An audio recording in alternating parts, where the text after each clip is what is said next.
Hey everybody, and welcome back to our channel. I'm Wade. And I'm Samantha. And this is Coffee and Conversations. Mm-hmm.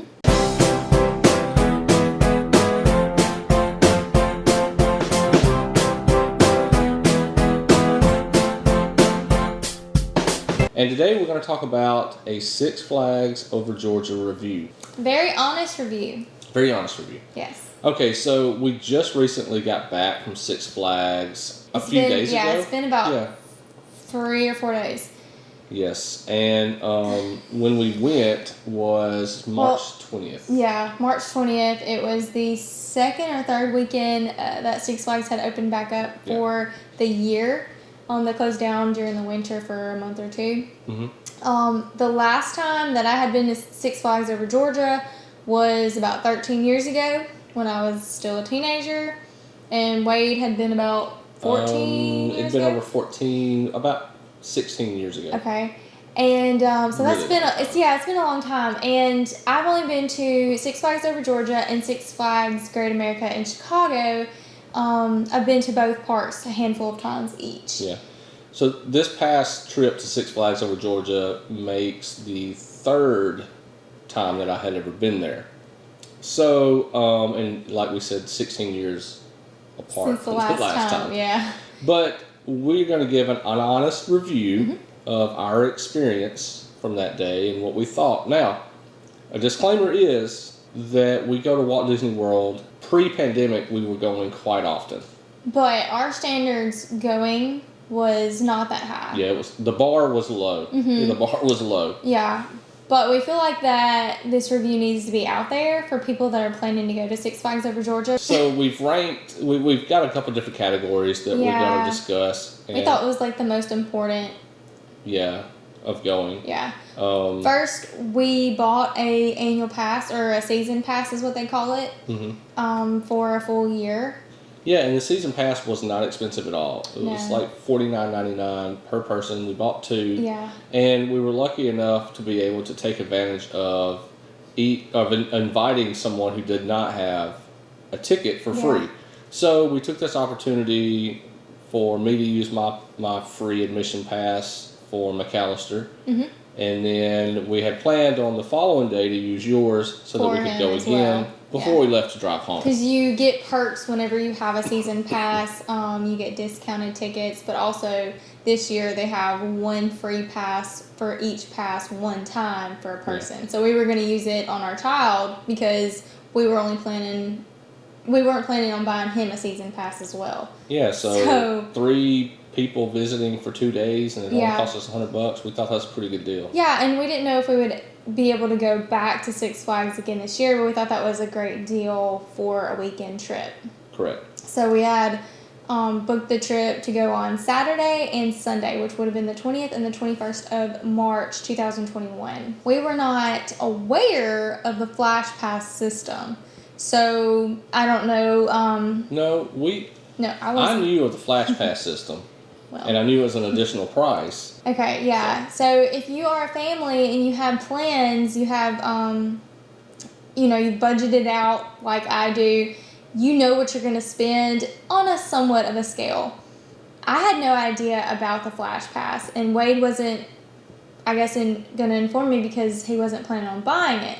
So when it came to my knowledge, the Flash Pass system was something that we actually probably should have budgeted, because we would not have been able to ride a ride if we wouldn't have had it. Would you say? No, we would not. Well, we would have been able to ride a ride. We just would have had to wait for hours for each coaster. Yeah, so let me break down what the Flash Pass is. A Flash Pass is a watch, and what you do is you scroll through the rides in the park and you reserve the wait time. So it'll say, we'll just say like Superman has a 20-minute wait. So you can reserve that for your entire party or whoever is associated with that Flash Pass bracelet. Yeah. And then after the minutes have expired, you're able to go stand in the line to bypass the longer line. Which is awesome. Yeah, which is awesome. And like Samantha said, there is no way we would have ridden the rides that we rode without that system. No. So kudos to Chris for buying it for us. Yeah. Because, like I said, I'm a cheapskate. I was not going to buy it. Well, and I'm sorry, but I like budget friendly. We go to Disney World, and we spend a lot of money on those trips, but I hadn't budgeted how much we were going to spend, and that was not in the budget. Like most families, if it's not in the budget, you just don't get it. It would have been a disaster of a day on top of the experiences we already had, not having that, to not be able to ride any rides and wait for hours on end to be in a packed park. The Flash Pass is something you could budget into your trip. I would definitely recommend doing it because that's in my opinion, the only way you can maximize the time to ride everything you want and ride things multiple times in the same day with the shorter amount of park day that we had. Which I don't know how much tickets are to get in for a day. I did see on their website that it's the lowest you can get is like $35, $34.99 or something. So you're gonna at least spend $35 on per person to get a ticket for the park, and then you're gonna pay $30 to $50, I think was the range, which $50 was what our Flash Pass was that day. $30 to $50 per person to get a Flash Pass. I don't think that's a bargain. Depends on if you want to ride stuff.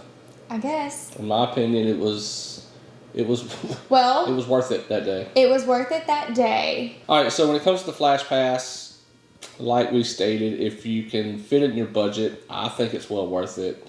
Samantha thinks that maybe not, considering that you got to pay for it extra from your park ticket. Mm-hmm. It really just comes down to what your expectation of how many things you want to do that day, really. Absolutely. So, anyways, that's the Flash Pass. Yeah. Okay, so... let's go to attractions.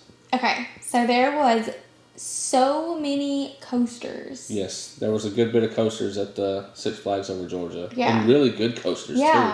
I mean, flipped upside down, did the loops. If you like coasters...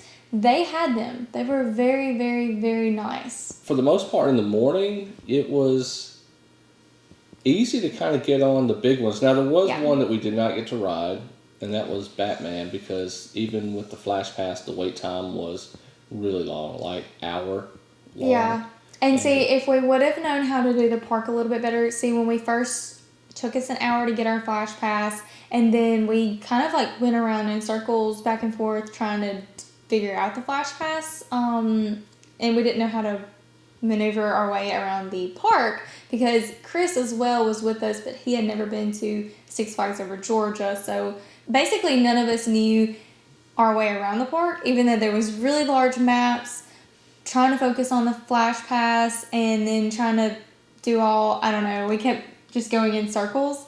So we kind of wasted that time that morning that we probably could have gotten on Batman. But we'll talk more about that when we come to park layout. There's a good bit of coasters for the extreme people, which I am not one of those. So I had to bail out on a couple of them. Yeah. And probably, I don't know. Well, there was a coaster that was a little bit more moderate, more child-friendly, I would think. There was two coasters, I would say, that was very child-friendly. It would be the Mine Train coaster and the Joker Funhouse coaster. Oh, yes, I forgot about that one. So very short coasters. Mm-hmm. And then there's also a good bit of new, up-to-date coasters. Now, I've got some friends that could tell you who makes these coasters, and they follow these coaster manufacturers like crazy. We're not those people. No, I couldn't tell you who made what. Though I absolutely have been in love with roller coasters since I was a young kid, so I would not consider myself a roller coaster enthusiast. I think that's what those people would be considered of. Yeah. But I do very much enjoy them. I can say that I enjoy the loops and the side loops and all the fun stuff. Corkscrews. Yeah, whatever you want to call them. I like them. Every time I can get on a coaster, I want to ride it because that's why I'm there. So. Yep, and there's a mixture of some of the new modern coasters, and there's still an old wooden coaster, which was awesome. Yeah. And then there was like a hybrid where it was wood, and they came through and reinforced it with metal, and it's kind of a mixture and stuff. Mm-hmm. So their variety of coasters was very good. Yeah. Yeah. And then they had a lot of like really child-friendly things. Driving old Model T cars, and there was like this pirate ship thing that kind of swayed back and forth, and some smaller little there was things. like carnival. I would consider like Yes, carnival type perfect. rides. There was a very good variety of that as well. So if you have small kids and you are looking to go to Six Flags Over Georgia, there is a mix between small things for the kids to do as well as large coasters. So Yeah. So as far as the attractions go with the coasters, I gave it a thumbs up. I think they were great. I really enjoyed the things that I did. And for the majority of it all, I felt pretty safe. Yeah. As far as other attractions go, I think there's like one show. I actually filled out a survey like yesterday, and it looked like there was multiple shows. So I don't know anything about those. So. Yeah, but the only show that we saw was like this Western show comedy skit thing that was pretty funny. Yeah, it was going on like while we were eating in a pavilion outside. So. Yeah. So as far as other attractions like show attractions and whatever else is covered in that, we don't know. But the roller coasters were good. Yeah, they were very good. So good job, Six Flags Over Georgia. Yeah. All right, customer service. I really don't have a lot to say about customer service. Now, Chris had some issues at the beginning with the Flash Pass. The cast member was a little rude. Yes. And it was already agitated that, you stand in line and you have to go somewhere else. But really the only people that I dealt with was when we were getting on some of the rides. When they were buckling us up and stuff. Yeah, and I, as far as customer service goes, it was kind of what I expected going there. I didn't leave and say, man, so-and-so was so rude. Yeah, they just didn't go out of their way to make you feel welcome. Yeah. And I also didn't leave saying, wow, so-and-so gave a great experience. Yeah. It was just regular customer service. Also, I would have, and this goes hand in hand with crowd level, but I don't feel like they had enough staff to run the park as what the crowd level was. And I guess we could go into the crowd level now. It's early that morning for the first couple of hours. I actually stated that morning, I said, well, like how peaceful it was. There wasn't many people. It was, low crowds. Probably about 1 o'clock, 1:30.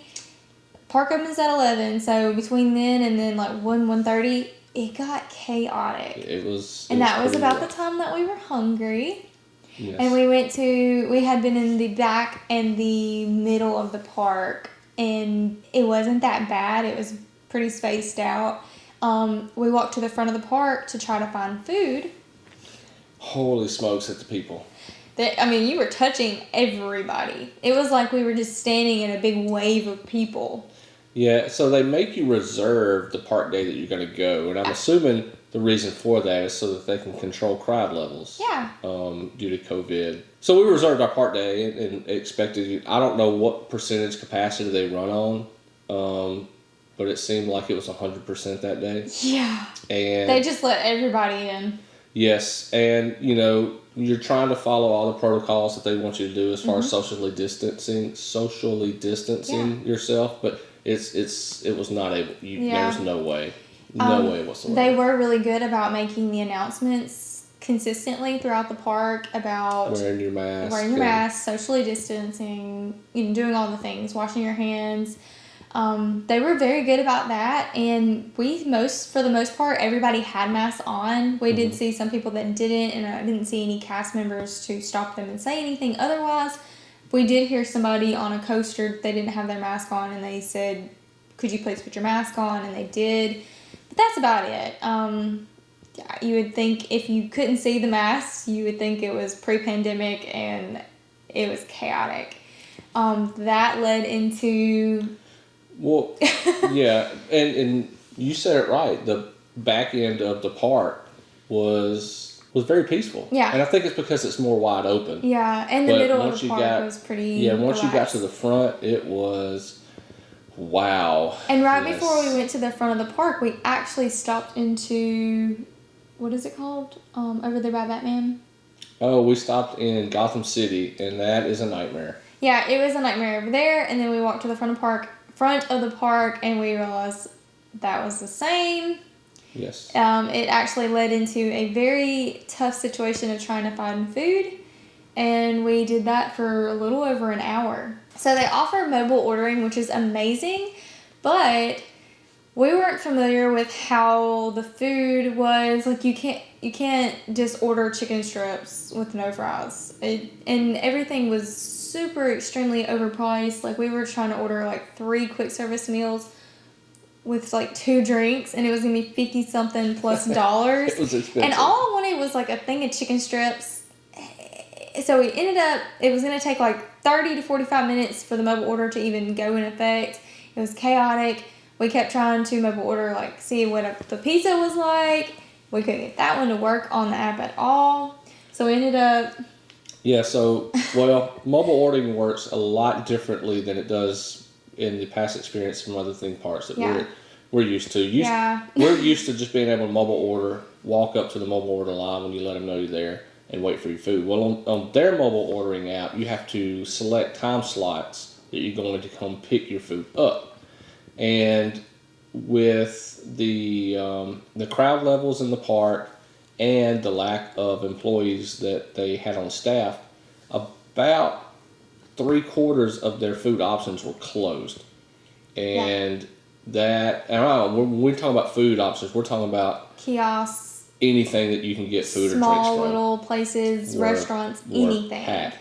So Samantha and I never had any luck getting anything to pull up on the mobile ordering app. Chris did, however, I don't know if there's a time limit or if there was some glitching going on, but as he was paying for it, it backed him out. So we searched and searched and searched for somewhere to eat and finally committed to a place, and it took us quite a while. Yeah, well, we were in line between 30 to 40 minutes, and it was the shortest line we actually saw. It didn't move very fast. No, and I really felt sorry because once you go into the building that we were in, you could choose to go left or right. Well, the group in front of us went left, and we went right, and we had gotten our food, and it didn't look like they had moved at all. No. So that was very unfortunate. It was very frustrating. Yeah, and I think overall the whole food experience probably would have been better if they would have been staffed enough to handle the amount of people they had there. Yes. And it also seemed like that they were still training some people, because as we were standing in line to get up to the register to order our food, when we first walked in there, they had 2 registers open, but by the time we got up there, they had 4. Yeah. So it looks like their staffing was coming in, just coming in a little too late, to be honest Which is sad because we got our food after between 2 and 2:30. Yeah. Yeah. So now the food that we had too, it was really good. I enjoyed it. Yeah, we got chicken strips between and fries. the 3 of us. We got 1 soda and 2 chicken strip baskets. Basically, the fries were delicious, and there was 4 small chicken strips in our basket, and we split that one and let McAllister have the other one, and it actually filled us up pretty good. So that wasn't a bad thing. It was like $33 for 1 small, like, medium soda and 2 chicken strip baskets.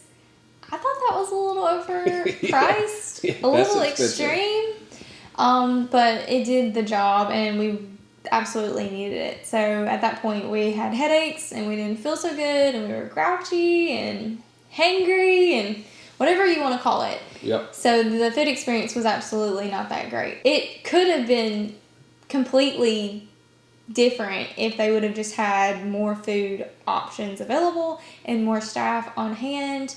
It would have been a lot more smoother, and we probably would have bought more food that day, even though everything was overpriced, because the popcorn you couldn't get to, the pretzels you couldn't get to, the Dippin' Dots, I don't even think they had the Dippin' Dots open. Yeah. We did have one snack other than the food that we had, like an hour or 2 later. We got some ice cream, and we paid a lot of money for some ice cream and some water. So that was super fun too. Yeah.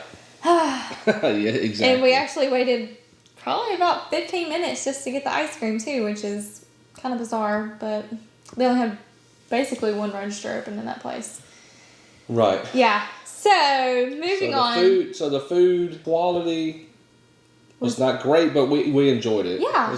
But I thought the French fries were amazing. The hassle of getting the food was. Yeah. We had a bag that day, we could have just easily threw some chips, some sandwiches or chips. If we would have had chips on hand, I probably would have just skipped eating all day and just had chips. Yeah. Crackers, something, because it was to the point to where we just had to have food, but it was so crazy. It took all this time to get overpriced chicken strips and fries, and it just was a little bit And I'm assuming that you can bring food in there. I wouldn't know because we didn't get bag checked somehow. We went through we didn't go through bag check. Yeah, and we saw other people getting bag checked before we went in there, and I was like, oh, I forgot we'd have to get bag checked, but we didn't. Which was a little scary. Let's go on a nicer note. The cleanliness of the park. What did you think? I thought it was very clean. Yeah, I thought it was very clean. I actually didn't notice many trash cans. Maybe it was clean because there wasn't many people able to get food. That is true. I don't know. That is true. 'Cause I don't really remember ever noticing the trash cans, but I never noticed anything on the ground. Mm-mm. And yeah, I just felt really in the middle of the park was probably my favorite part. It was just really peaceful. It had nice trees. Shade. Yeah, it was very nicely shaded, and it was very just, I don't know, it was just really nice. So I liked it. It was. Yeah, I thought they did a good job on cleaning. Yeah. At least the trash. The bathroom that I went in, I thought was clean. Yeah, there was someone. I went to the bathroom a couple of times that day, and there was actually someone in the bathroom. I went to 2 different bathrooms the multiple times I went, and there was someone in there every time cleaning. So that was pretty cool. Yeah. So. Yeah. Very good job. Theming. Okay. This is where us being Walt Disney World snobs kind of lowers the expectation because there's a really high bar that you've got to meet. Yeah. Even though we came into this not expecting anything like Disney World or even Universal theme parks. Yeah. But the theming is not there. No, it really isn't. I mean, I don't really know what you can say about Six Flags Over Georgia's theming. It's kind of is what it is. Yeah. And I don't guess you expect much theming at all. Yeah, because I had to ask how many times the names of some of these coasters, and it was the Blue Hawk. The coaster was blue. I don't know what else would make it a hawk. I don't have a clue. An airplane. That's what it was. Well, it didn't look like a jet, so. Yeah. No, I thought the naming, the theming of like the rides and things were fine. Yeah, because the Superman, you're flying like Superman, but the theming. There's nothing extra of the buildings and the lands and things that you were in. I thought it was. I talked about this on our way home in the travel home and coaster talk. Whenever we did that on our way home from Six Flags, we talked about coasters, and I can link that video here. But we actually talked about the lack of theming in the Joker's Funhouse. You go through the funhouse. The outside is decorated, actually. It was pretty nicely decorated. But you go through the inside of the funhouse, one like little loop.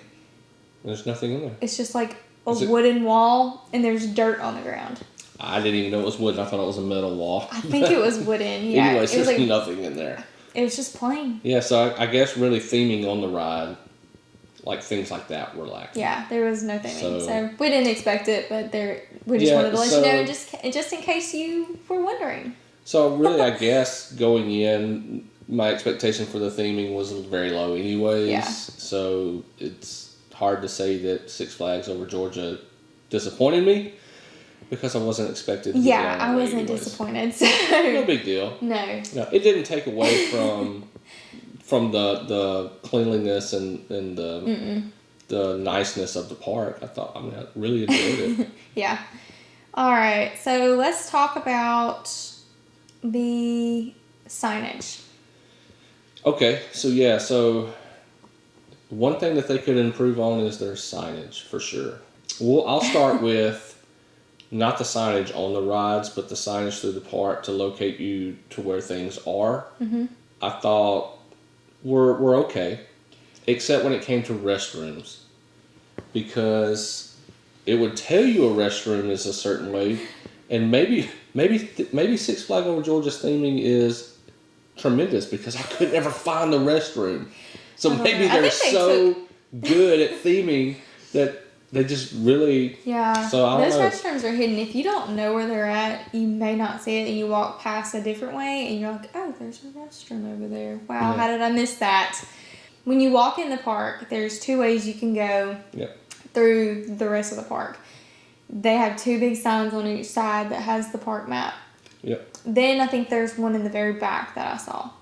Yes, I saw a few of those. So okay, you saw a few of them. Okay, so that's nice. If you find one, you can find your way around, but it's still very hard. But I don't think that even, I mean, and these signs were ginormous. Yeah. They were big, and it listed everything in the park on it. But I don't think that they actually put a "You Are Here" pin of where you're at looking at the map. So I don't know. I didn't. And I could be wrong, but the very first one we looked at, I tried to find.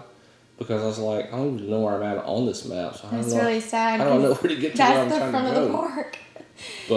And then you can also use the little map thing on your phone, which I struggled with all day. Yeah.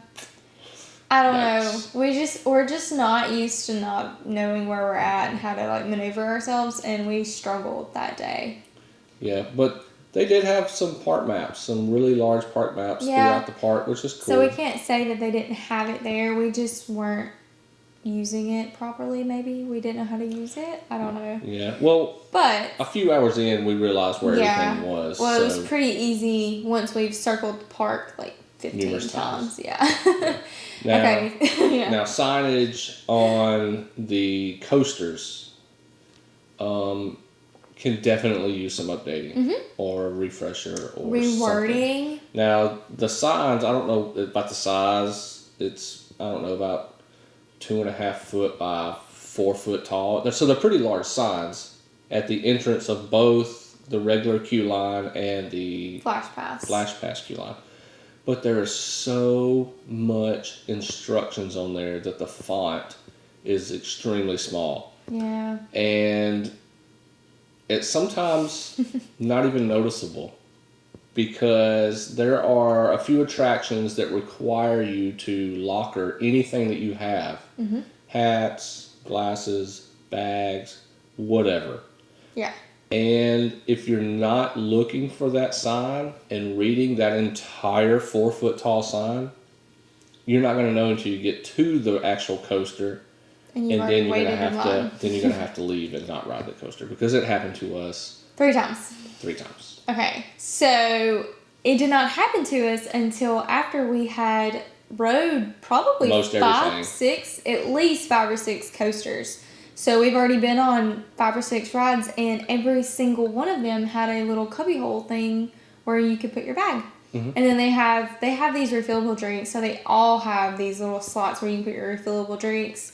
I think that was the only thing, but all of these coasters that we had been on at this point had cubby holes. So I didn't really feel completely safe putting my stuff in there, but nobody ever touched it. No, it's like on the other side where, so after 1 or 2, I actually didn't feel too bad about it. We stuck it in there, rode, and then got off and got it. So I didn't feel like we needed the locker system. We didn't really know how the locker system worked. It looked like you had to buy a locker every time you rode a coaster. Yes, you pay for it by the coaster, by the ride. So it's not all the signage that I could find, again, signage, was like $1 a coaster, or $1 per ride, or it was a certain amount. $13 I saw.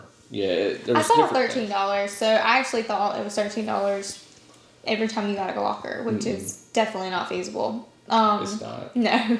So, anyways, other than that, we had no thoughts of getting a locker, and we didn't look into getting one because we thought there would be a cubby hole every single time. Then we get to the Goliath, and we actually waited about 30 minutes after our Flash Pass had been set up because there's so many people had gotten in line for that with the Flash Pass. It was a very popular ride. We get up there, and I go to put my bag, and yours and Gouster's hat over on the other side, everybody's already locked into the coaster. And the girl says, you can't put that here. Well, there was no cubby hole, but I just assumed I could stick it on the ground and nobody would mess with it. Yeah, next to the wall. Yeah. She said, you cannot do that. You have to put your bag in a locker. So, of course, it flustered me, and I didn't want to argue with her, so I just said, y'all ride it, and I'll leave. And, I don't know, it was very infuriating at the first experience, waiting in line, and then getting there, and there was no cubbyhole system, so. And I just never could understand, like, the inconsistency of putting your stuff in a locker. Like Samantha said, the majority of the rides you don't have to. They have cubby holes that when you get up there you can just slide your bag into a cubby hole and then pick it up when you leave. No, why they chose the 3 rides that we got on. It was the Goliath, it was the Twisted Cyclone, and the Georgia Scorcher. Okay. And we don't know about Batman because we didn't get to ride that. But of all the coasters that we rode, I don't know if they're the 3 most popular coasters and they know that they can rack in some extra money by doing this. I don't know. But I would have felt more informed if it was the same across the board. Absolutely. Because some of the coasters that I rode were just as intense and as busy as some of these other coasters, and you didn't have to bag check your stuff. So it was very strange of how they did it. If it was across the board, we would have had no problems. We would have probably ended up buying a locker every time or making it work for our party. But it was not. And also, I thought it was kind of strange when you walk through the Flash Pass, you don't go in the same area as the rest of the people. So if we had no Flash Pass and we walked on to get in the line like everybody else, we would have walked through the lockers, and there's attendants standing in the locker area. Basically, they would have stopped us and told us, hey, you can't bring your bag on here. Right. Because that's exactly what it looked like. And I actually asked a cast member, what is this about? Just trying to give them some feedback. I knew he couldn't do anything for us, but maybe to complain, so maybe other people had complained, and more of complaints that they hear about it, maybe it would change it for people that came back. I don't know. Yeah, and it could be a staffing issue again with not enough employees, because once we would stay in line with the Flash Pass and get to the actual top of the queue line, there would be someone there checking your Flash Pass and letting you in. Yeah. So it's quite possible that as they continue to employ more people, that there is someone at the end of the Flash Pass line letting you know, hey, you've got to check that before you come in here. Yeah. So if not, then that's what needs to happen. But I would assume that that's what they do as they get more staff. I just think, be consistent across the board. Absolutely. If you're going to do it for one, do it for all. It's I don't know. All you're doing is making hangry customers that much more irritated. Right. All right, so I think that's really about all the topics worth covering, really, when it comes to Six Flags Over Georgia. Now, taking for granted, this is a personal experience. This is also within the first month of them opening this year. Yeah. So it is within the first month of opening during still a pandemic. Overall, my expectations were low going in because of past experiences. And we actually had this park booked for 2 days, that Saturday and Sunday. Yeah. And the experience was, I'm not going to say so bad. The experience was so overwhelming that we chose not to go the second day. Yeah. We preferred to go to about 5 different Targets on the way home. We wanted to hit up the park at least for the first hour of the next day, and we still had it in the back of our minds that we possibly would. But when it came down to it, the park didn't open until 11. Yeah. We're morning people, so we would have been up for 5 or 6 hours at that point, and it would have just wasted half of our day. So we decided, because we wanted to ride the Batman, and Wade didn't get to ride a couple of rides because he didn't feel good and he had to hold the bag. So we were just going to try to get like an hour in for the day, get those knocked out and go home. But it was just going to be a waste of our time. Yeah. We decided it wasn't worth it. Yeah. It was a very unenjoyable experience. Right. So overall, I don't think Six Flags Over Georgia is a bad thing or a bad amusement park. I do think that they could do some work and get it back up to par. Will Staffing, we go back? We probably will not go back. Not for another 16 years. Even though we bought season passes and we can go back as many times as we want. Right. Now, I will give the benefit of the doubt that our experience a couple weeks ago, or our experience a few days ago, was I would think largely impacted by just how understaffed they were. I really think that the experience would have been a lot better if it was the food. The food portion of our day was so bad that it really ruined that experience. Yeah. But overall, I mean, the pricing was good. The Flash Pass pricing was a little steep. Yeah. The overall pricing was not good if you factor everything in. Right. The customer service that we interacted with was not bad. No. I mean, it wasn't great either, but it was just customer service, so nothing to complain about there. The cleanliness was good.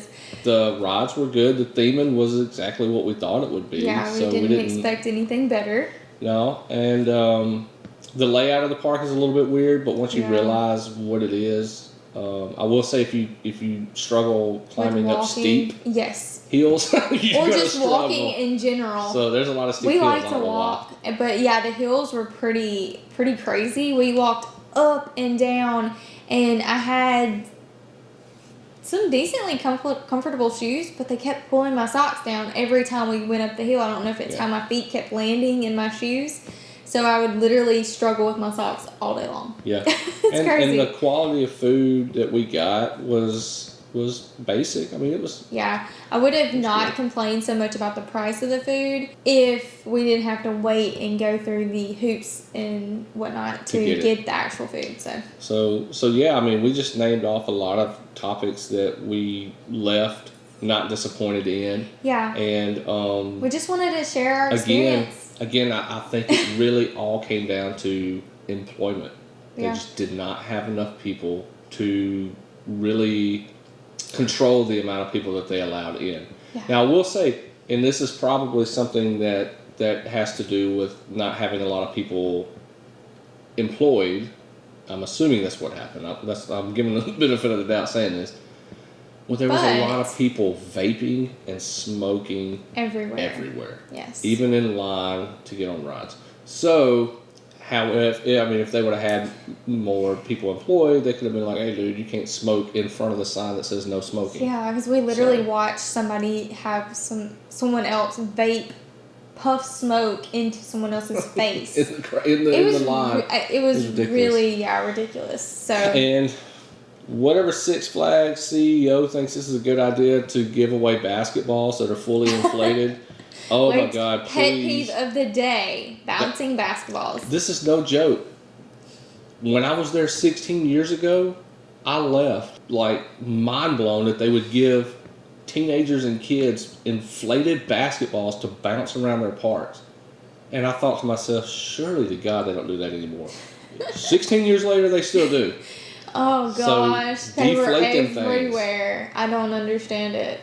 Yeah. Because you would be walking behind a kid that had a group of kids. Because there were so many kids that were actually dropped off with no parents, all different ages, and they were foul language, acting a little like teenagers sometimes, but there was no control of that. And then there was kids without parents, and I don't know if their parents were somewhere in the park or whatever. But they'd just be random young kids bouncing basketballs in front of you, and you could not go past them because they were just in their own world. What kids are, but there was no like adult supervision and basketballs everywhere. I don't know. It was very odd. It was just an odd day. It was something. It was an odd experience. We went in not expecting all that much. We came out and it was just worse than we actually expected. So. Yeah. I don't know. So hire some people, Six Flags. Yes. Six Flags over Georgia is specifically what we're talking about, obviously. And our friend Chris, he went to Six Flags somewhere in Texas, and Fort Worth. And granted, this was pre-COVID that he went. Yeah. But he compared the two theme parks after we left, and he was like, "Man, it is night and day compared to my experience a couple years ago in Fort Worth." Yeah. And maybe Fort Worth's a little bit different now. I don't know. I took him for his word. So, Six Flags over Georgia, again, hire some people. And I know it's hard to do. We don't fully recommend you going if you are already on the fence of it. But if you are going to purchase a ticket or a pass or whatever, and you're planning on going to Six Flags over Georgia, we really hope this helped.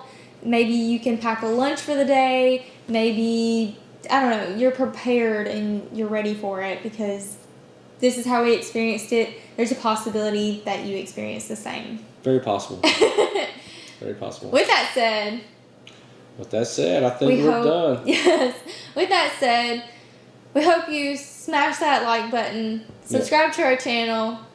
And yes, let us know in the comments if you've ever been to Six Flags over Georgia and what your experience was, pre or post COVID, or during COVID, whatever it may be. And if you've been to any Six Flags anywhere else, and let us know what your experience was. Like Chris went to Texas and said it was completely different. Yeah. But anyways, just leave us a comment and let us know. We hope this video was informative. We didn't really mean to bash Six Flags because we know they got their hands full. Again, I still think an employment issue is their problem. Not that the employees were bad, because they weren't. They just don't have enough to really just control the people that are in there. Yes. So they could do better in that regards. Other than that, I thought the theme park was fine. It met my expectations, which were low to begin with. So I did not leave thinking that it was worse than I already assumed that it would be. But again, this is also coming from two people who visit other theme parks, and we compared them to a higher standard set of theme parks. Absolutely. So also take that as what it is as well. Yes, absolutely. So, but anyways, hope you guys enjoyed. Again, hit that like button. Make sure you subscribe to the channel because it is free to subscribe, so might as well go ahead and do it. And we'll see you on the next Coffee and Conversations. Bye.